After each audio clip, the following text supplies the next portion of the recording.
parti, je le lance.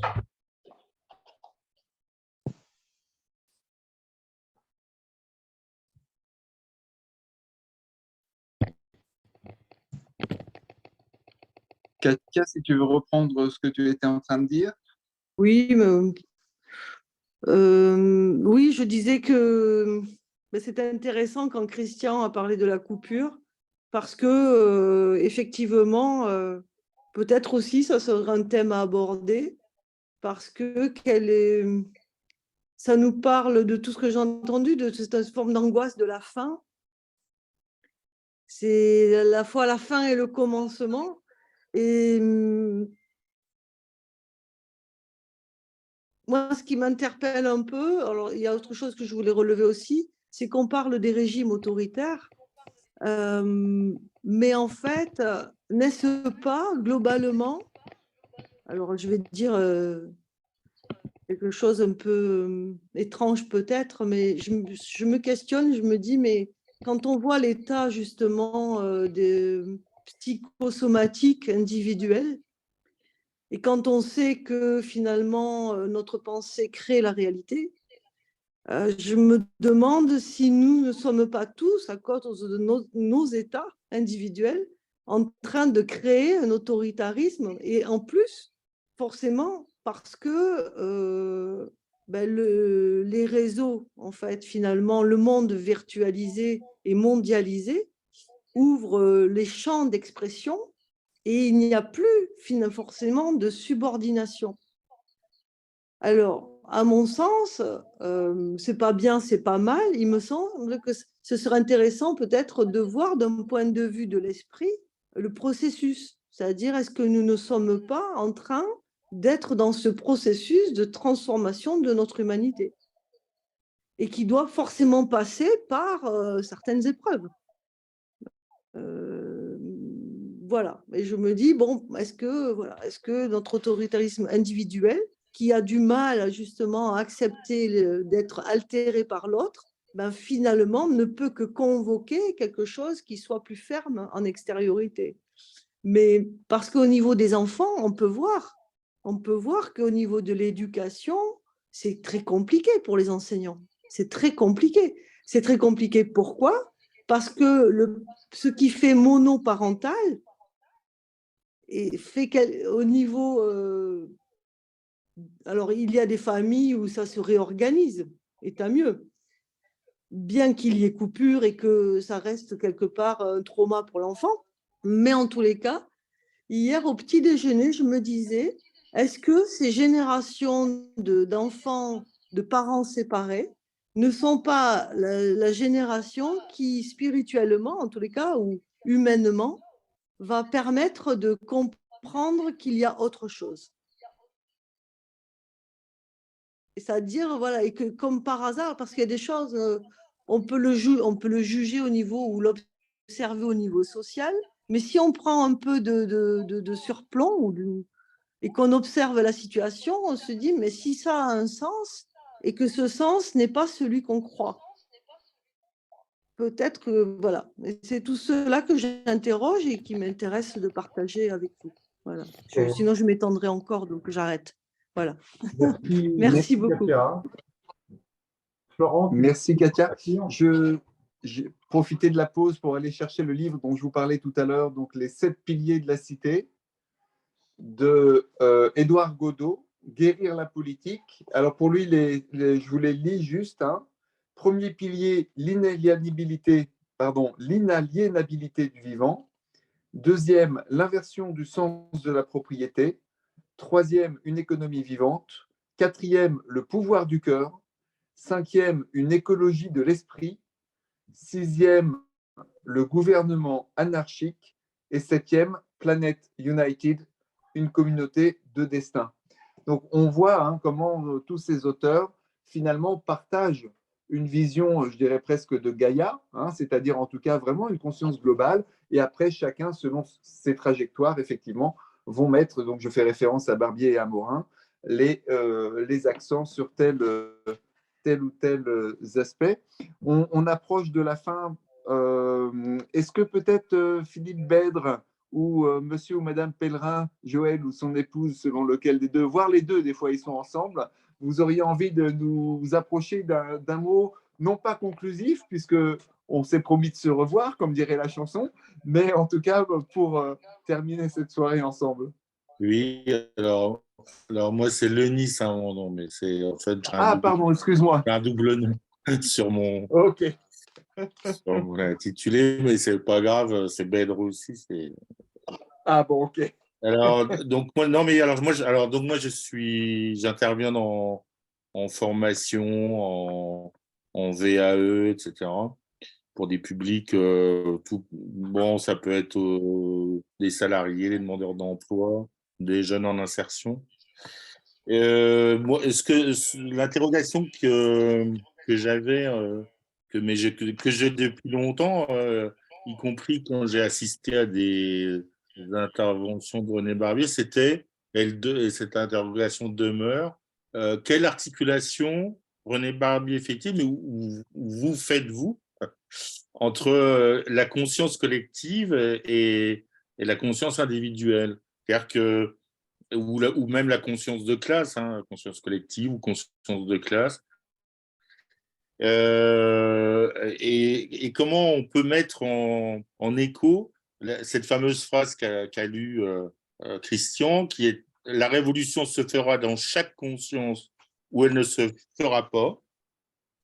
Et en fait, la notion que développe par exemple Bruno Latour avec la nouvelle classe écologique et le rapport à une matérialité qui correspond à une nouvelle habitabilité de la planète, puisque l'enjeu, c'est de continuer à vivre et à habiter en fait notre planète. Et c'est qu'aujourd'hui, ben, même si on peut savoir comment faire, on ne peut pas orienter les décisions collectives comme peut-être la majorité, certainement, des habitants le souhaiteraient.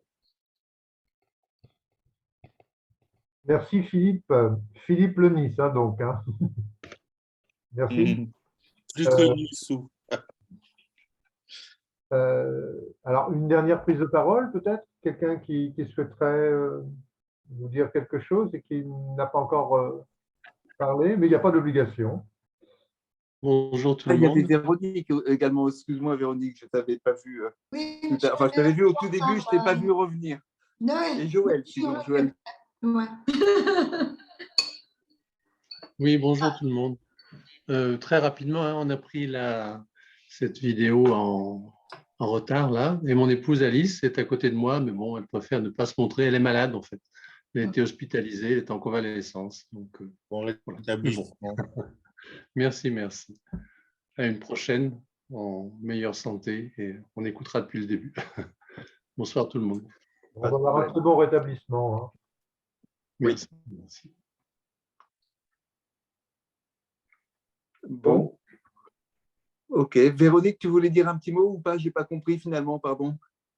Je me suis très mal préparée, donc voilà, je suis un petit peu comme la personne qui vient de parler. Par contre, c'est tous des thèmes qui m'intéressent. J'ai écrit il n'y a pas longtemps un petit article sur le lieu fait lien. Et je crois qu'effectivement, il faut donner plus de profondeur à l'écologie, au lien entre les hommes et la terre. Et c'est sûr qu'il faut aussi aller dans le global. Mais donc retrouver une sensibilité, dont parle Maffesoli d'ailleurs, une sensibilité tout à fait particulière qui permet de ne pas être seulement dans la rationalité. Et je crois que ça, c'est très important. Et enfin voilà, bon, c'est ce que je vois, mais aussi qu'on a encore beaucoup d'inconnus sur notre monde actuel, parce qu'on en a découvert un pan depuis 3 ans, et on n'est pas encore au bout de toutes ces découvertes-là. Et voilà, d'autant plus que les débats sont difficiles et que les débats sont difficiles, la parole est censurée dans beaucoup d'endroits. Donc, actuellement, je pense qu'il faut arriver quand même à avoir les liens, comment dire, avoir une vision du monde actuel qu'on n'avait peut-être pas avant, parce qu'elle nous était aussi cachée en partie, mais surtout parce qu'il y a des choses qui se sont exprimées dans le monde actuel. Donc, à mon avis, il faut remettre un peu à jour ce qui se passe à l'heure actuelle et retravailler sur cette sensibilité dont parlait tellement d'ailleurs René Barbier. Et je pense qu'il y a plein de choses qui apparaissent qui pourraient en découler. Comment on arrive, la rationalité, la sensibilité, comment on arrive à faire le lien. Et je pense que les personnes qui ont parlé de l'école, c'était vraiment ça, le jardin. Effectivement, dans le jardin, il y a cette sensibilité. Ensuite, on peut en reparler, comment on fait. Mais après, pourquoi les abeilles meurent? Il faut se poser la question parce qu'elle est multiple, cette question. Voilà. Il y a effectivement la pollution, mais il y a tout ce qu'on pourrait empêcher, probablement aussi. Voilà. On a la pollution humaine, dont parlait Katia, de l'homme, mais il y a aussi la pollution des abeilles, de la nature. Et je voulais dire, justement, moi j'habite à Paris 8, à Paris 8, à côté de Paris 8, à côté, pas mal de à côté de Paris 8, à côté d'un jardin partagé, entre un jardin partagé et Paris 8. Et ce jardin partagé actuellement, comme c'est un jardin qui est au milieu des friches, les Tartres, juste, ça touche Paris 8. Et dans ces friches, il y a des gens qui font de l'argent, on en parlait tout à l'heure, parce qu'ils amènent les gravats de Paris, je ne sais pas où. Les gravats vont sur la terre, empoisonnent la terre et surtout asphyxient la terre. Et le jardin partagé, tout d'un coup, on n'a plus pu y aller parce qu'il y a des Roms qui sont dans les parages, qui sont tout le temps virés d'un endroit à un autre et qui n'arrivent pas. Donc, ils ont mis derrière, bien sûr, tout est clos, tout est en barrière à l'heure actuelle, mais en plus, ils ont mis une digue de gravats qui empêche de rentrer dans le jardin partagé. Et donc là, il y a un terrain extraordinaire, hein, si on veut comprendre comment tous ces gens-là peuvent vivre avec des intérêts différents, mais comment la terre peut être protégée, parce qu'elle n'est plus protégée. Les gravats recouvrent la terre et ce sera très, très difficile de les récupérer. Alors qu'avant, c'était là de la terre maraîchère. Voilà. Donc, je suis assez en interrogation sur beaucoup de choses à l'heure actuelle. Et donc, la thématique m'intéresse véritablement. Voilà. Merci Véronique. Merci. Christian, le mot de la fin à toi. Alors bon, je vais essayer d'être bref. Alors il y a plein de points dans tout ce qui a été dit depuis notre intervention, Florent, et j'aurais envie de rebondir sur à peu près tout ce qui a été dit, mais bon, Pour la prochaine fois. on n'a pas le temps. Alors je vais juste en prendre deux points, deux ou trois, mais vite, hein. Oui, plusieurs d'entre nous ont dit qu'ils n'avaient pas connu René Barbier. Alors, je signale qu'il y a des vidéos de René qui sont disponibles sur le site. Vous cliquez sur l'onglet rouge en haut à droite de la page d'accueil et vous tombez sur une quarantaine de vidéos où on voit René donner des conférences, échanger avec d'autres personnes et ça totalise à peu près 6 heures de vidéos. Donc, vous pouvez passer 6 heures de vidéos en compagnie de René Barbier pour ceux qui ne l'ont pas connu. Naturellement, c'est de l'image numérique, c'est de l'image fantôme en quelque sorte, mais c'est un autre registre que celui de l'écrit. Hein, c'est intéressant aussi. Et donc, ça me ramène au temps. Ça me ramène au temps. René se fichait du futur. Moi, je lui disais, non, moi, j'aimerais bien revenir ici, là où on est en ce moment, dans 3 siècles, pour voir ce que c'est devenu tout ça. Il disait, non, ça n'a aucun intérêt. Moi, je dis, non, mais je trouve que ça en aurait pour moi, pour voir les dégâts. De toute façon, il n'y aura peut-être plus d'humains à ce moment-là. Je dis, oui, c'est tout à fait possible. Mais ce que je veux dire par rapport au temps, c'est que, et en rapport aussi avec notre sujet, c'est que on a un passé, on a un présent, et on a un avenir sous la forme de nos descendances. Sous la forme de nos descendances. Et par rapport au climat, par exemple, c'est une chose qu'on a un peu oubliée. Le climat change en ce moment, mais la dernière mini-glaciation qui a formé, en grosso modo, tous les glaciers que l'on voit disparaître actuellement, cette dernière mini-glaciation qui s'est étendue du milieu du Moyen Âge jusqu'au 19e siècle, jusqu'au 19e siècle. C'est terminé à peu près en Europe vers 1830-1840. Mini-glaciation.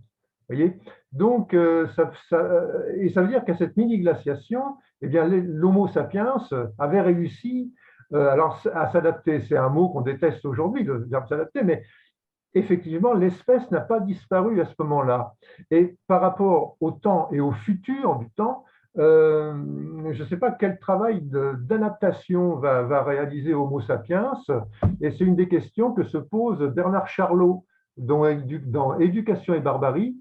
C'est un livre qui a quelque chose comme 3 ans, ben voilà, Eline l'a également, et il a un chapitre sur le devenir de l'Homo sapiens, confronté à tous les dangers actuels, dont celui de l'écologie. Et c'est intéressant de voir que la réflexion déborde sur un chercheur comme Bernard Charlot, qui n'avait vraiment rien à voir avec René Barbier. Hein. C'était même deux antagonismes assez marqués. Et Charlot, donc, sur le grand âge, eh bien, on arrive à se poser des questions assez fondamentales, mettant en rapport le devenir de l'espèce et l'éducation. Et puis, ben, un mot sur l'inachèvement. Nous laissons inachevé. Notre crâne, les os de notre crâne ne sont même pas encore soudés lorsque l'on vient au monde. Et sur un plan philosophique, mais là je suis très rapide, certainement nous vivons dans l'inachèvement permanent jusqu'à notre mort, où il y a un tas d'espaces en jachère de nous-mêmes qui n'auront jamais été réalisés. Voilà, mais c'est vraiment brossé à très grands traits. Et pour terminer, quelle articulation entre conscience collective et conscience individuelle, hein, je crois que tu avais dit, Philippe. Ah oui, oui, c'est une question éducative absolument fondamentale, surtout si on vise une éducation planétaire, comme le dit René dans son article hein, de 2005. Comment ça peut fonctionner, ça déjà? Ça ne peut pas fonctionner l'un sans l'autre. Moi, c'est un peu ma réponse. Hein, c'est une dialectique entre les deux. On est dans un milieu qui nous éduque, mais en même temps, on doit éduquer ce milieu par nous-mêmes. Ce qu'on fait ce soir, partie là tous ensemble, on essaie d'apporter des vues un peu divergentes, même si c'est un partant d'un article de 2005, des vues un peu divergentes, des avis qui vont de l'avant, en espérant transformer notre milieu. Mais ça, on le fait tous sur une base de transformation de nous-mêmes qui s'est opérée au fil de nos existences. Voilà, bon, je pourrais développer, mais je vais en rester là. Et je laisse de côté les 10 autres points que j'avais notés. Je te laisse la parole, Florent, pour conclure.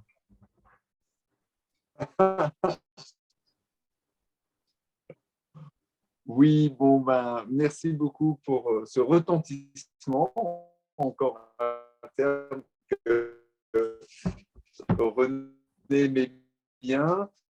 Écoute, c'est l'heure des remerciements. Merci à tous de votre participation, de votre assiduité pour nombreux d'entre vous, de ceux qui nous ont rejoints.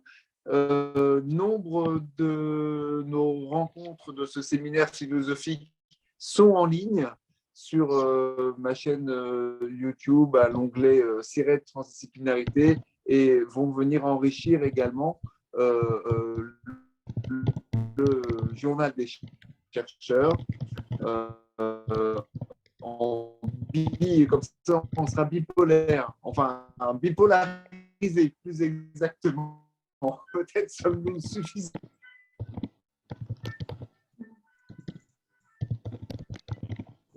Je crois qu'on a eu des petites difficultés avec la fin de la transmission de Florent. C'est possible. Hein. Moi, je l'ai perdu un peu par moment. Mais je crois que, bon, on va se dire bonsoir. Hein.